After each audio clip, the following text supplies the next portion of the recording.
Hello बच्चों, नमस्कार। स्वागत है आपका अपने परिवार अंकित एजुकेशन अड्डा पर। आज हम बात करने वाले हैं RRB NTPC, RRB group D और आरपीएफ के लिए कुछ महत्वपूर्ण प्रश्नों के बारे में। तो यहाँ पर हम चर्चा कर रहे हैं, महत्वपूर्ण क्वेश्चन लेकर आए हैं और आज एवरेज से रिलेटेड क्वेश्चन है। अधिकतर एग्जाम में इस तरीके के क्वेश्चन बनते हैं और आप कम से कम समय में इनको हल कर सकते हैं। कैसे करेंगे? क्वेश्चन क्या लिखा है? यदि 5 क्रमागत सम संख्याओं का औसत 10 है तो इन 5 संख्याओं को आरोही क्रम में व्यवस्थित करने पर मध्य स्थान पर स्थित संख्या क्या होगी। मतलब बीच वाली स्थान की संख्या चाहिए आपको।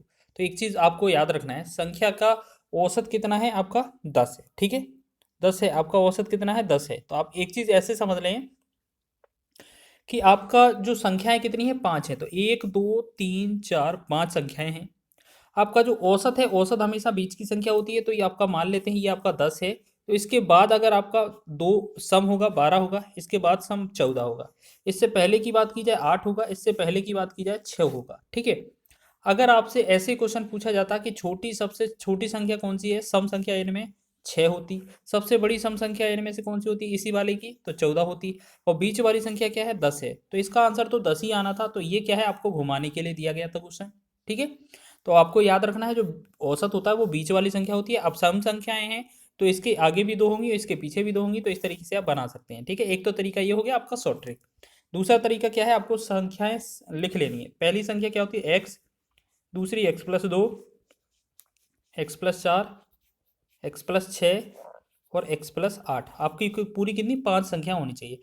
आपको कभी भी औसत निकालना हो तो आप क्या करेंगे, पहली और लास्ट संख्या को जोड़ेंगे। तो x+8, अगर ये सब जोड़ देंगे और बटा में कितना लिखेंगे आप? 2। ठीक है। और बराबर में जो होता है औसत लिखेंगे, औसत 10 है। तो ये गुणा करेंगे तो ये हमारा 2x+8 बराबर 10 दूना 20 हो जाएगा। ठीक है। और यहाँ पर 8 घटाएंगे तो 2x बराबर क्या हो जाएगा? 12। और x बराबर यहाँ आ जाएगा 6, कट जाएगा 2 से। ठीक है, x बराबर 6 आ गया। तो यहाँ 6 होगा, यहाँ 8 होगा, यहाँ 10 होगा, यहाँ 12 होगा और यहाँ 14 हो जाएगा। आपसे मध्य की संख्या पूछी है तो 10 इसका राइट आंसर होना है। ठीक है, मध्य स्थान पर 10 होगी। आप इस तरीके से भी लगा सकते हैं, और भी कई सारे तरीके हो सकते हैं। तो जो आपको अच्छा लगे वो आप लगाइएगा। ठीक है, बेहतरीन क्वेश्चन है, बनता है एग्जाम में, ग्रुप डी में पूछा भी गया था। चलिए नेक्स्ट क्वेश्चन की बात करें। 11 के प्रथम 12 गुणजों का औसत क्या होगा? देखिए, कभी भी यहाँ पर या तो ऐसा लिखा होना चाहिए गुणजों का, या भाजक लिखा होना चाहिए। तो दोनों चीज में आपको क्या करना है, औसत निकालने के लिए 11 का बोला है तो 11 लिखेंगे, गुणे में 11 लिखेंगे, फिर गुणे में 12 गुणज बोला है, 12 से एक ज्यादा यानी कि 13 लिख लेना है। बटा में 2 करेंगे, आपका आंसर हो जाएगा। तो यहाँ 11 तिया 33 और 11 एकम 11 3 14, बटा में 2। अगर हम इसे भाग करेंगे, 2 से 14, 2 एकम 2, 2 पंचे 10, तो 71.5 जो है इस क्वेश्चन का आंसर बन जाएगा। कभी भी क्वेश्चन अगर पूछा जाए तो आपको एक ज़्यादा गुणा कर देना है और बटा में 2 कर देंगे, आंसर आ जाएगा। चलिए, समझ में आ गया? ठीक है। चलिए नेक्स्ट क्वेश्चन की बात करेंगे। तो यहाँ पर अगला क्वेश्चन क्या है हमारा, पहली 10 प्राकृत संख्याओं के वर्गों का माध्य ज्ञात कीजिए। तो पहले तो आपको क्या है, वर्ग, जो 10 प्राकृत संख्या हैं उनके वर्गों का योग पता होना चाहिए। पहले योग करेंगे। योग का फॉर्मूला क्या होता है, जितनी संख्याएं कितना है, n है, n बराबर कितना दिया है, 10 है। तो आप ऐसे समझें, आपको फॉर्मूला क्या लगाना होता है, n ब्रैकेट में n+1, 2n+1 और बटा में 6, ये होता है योगफल का फॉर्मूला। ठीक है। तो इसमें हम क्या करेंगे, वेरीफाई करेंगे। यहाँ पर लिख के देख लेंगे, 10 गुणे में 10 और 1 11, गुणे में 10 दूना 20 और 1 21, बटा में 6।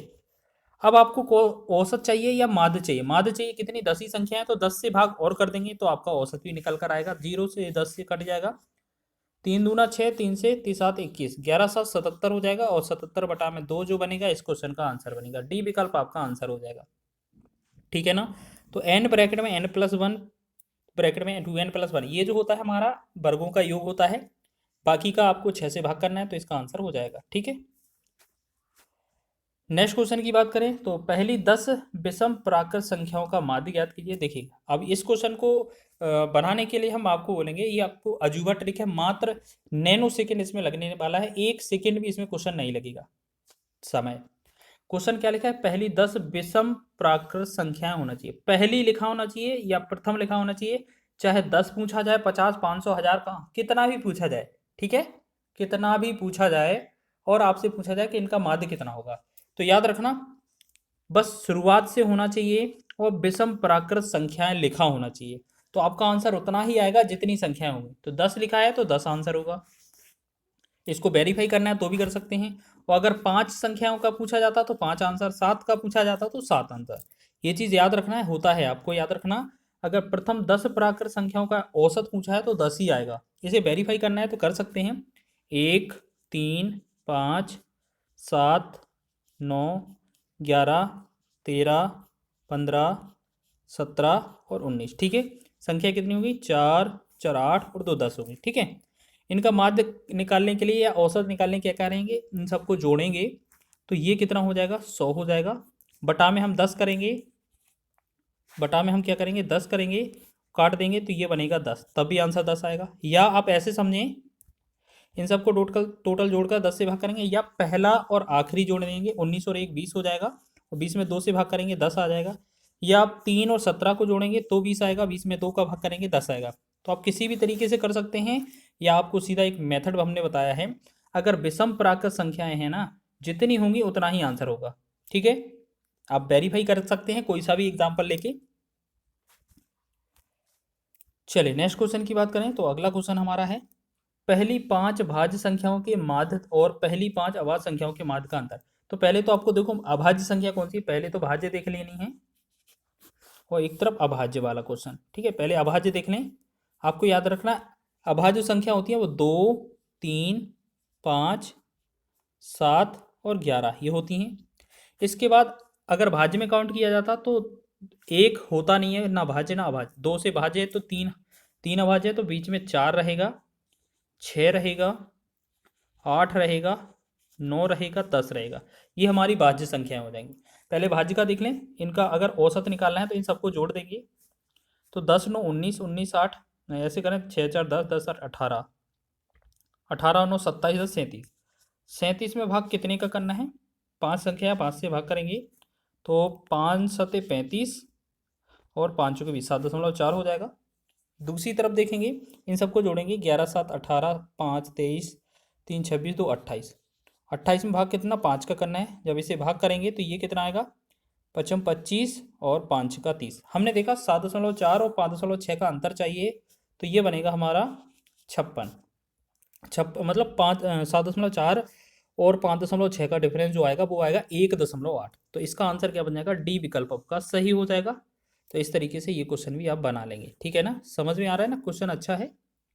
चलिए आगे क्वेश्चन लिखा है एक, प्रथम 8 विषम प्राकृत संख्याओं का माध्य कितना होगा। देखिएगा हमने विषम प्राकृत संख्याओं के लिए हमने शॉर्ट ट्रिक बताई है, तो इस क्वेश्चन का जो आंसर है वो आपको कमेंट में देना है। ठीक है, कमेंट में जवाब करना है अगर ट्रिक पसंद आई है तो वीडियो अच्छा लगा है तो वीडियो को लाइक करें, शेयर करें, चैनल पर नए हैं तो चैनल को सब्सक्राइब कर लें। इसी तरीके की जो सुंदर वीडियो हैं वो हम आपको लाते रहेंगे ट्रिक वाइज, और आपका पूरा एग्जाम तक कवर कराया जाएगा।